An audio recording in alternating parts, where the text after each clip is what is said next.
Hello uli mga ka-DIYer. Ito nga pala yung tinanggal natin na lumang air filter.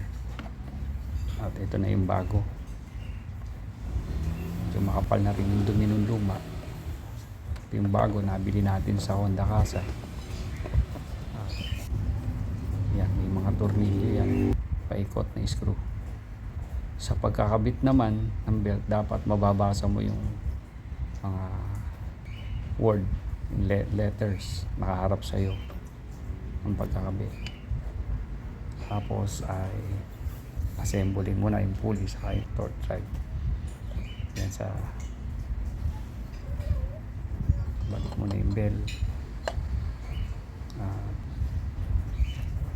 Binago natin yung tuning washer, ginawa natin 1 mm sa isang 0.5 mm. At yung clutch spring na pinalitan natin kasi medyo hindi na ganun kalakas yung hatak, ginawa natin 1,000 center spring, tapos 1,200 naman yung clutch spring. Ang bola natin ay combi ng 12 at saka G's. Lang natin yung mga panggilid na parts kasi kala natin dyan ang gagaling yung gumagaralgal. Hindi pala, doon pala sa Tapalodo na aftermarket na ikinabit natin. Ayan guys, hindi na masyadong mapagpag yung belt nya, yung drive belt nya. Ayos na. Ngayon naman ay tatanggalin natin yung radiator cover, pero siguraduhin nyo lang na malamig yung makina kasi baka mapasok kayo ng kambucho, mainit yun. Tinanggal natin yung screw doon sa may side skirt para matanaw natin kung saan nandoon yung socket ng temperature sensor, yung black na yan yan dyan sa may bandang taas na yan. Diyan natin pipisilin at saka dun sa kabilang side ng sabay. Pag may narinig ka na click sound ay mabubunot mo na yan, hilahin mo na. Ayun, ganun lang ang pagtanggal ng socket kasi jumpera natin yan ng wire.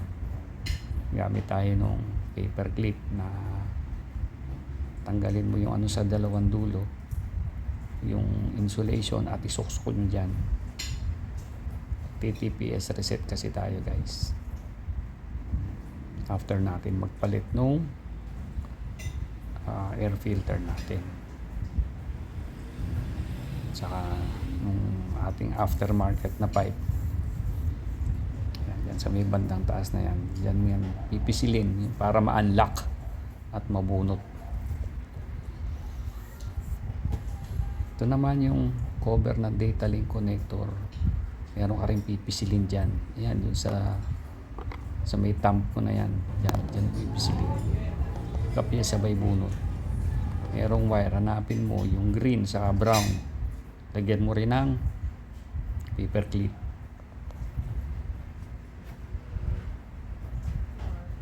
Ayan, jumper na yung data link connector, saka yun dyan sa may socket sa temperature sensor.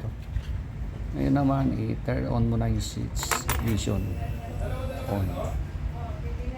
Yan, i-click na yung check engine nya, hintayin mo mag steady. Kung steady na, i-off mo na ulit yung switch at remove mo na yung sa may TP, sa may temperature sensor na socket na jumper. Katanggal ay pwede mo siyang i-connect ulit yung socket. Dapat pag i-connect mo yan ay may maririnig kang click na sound.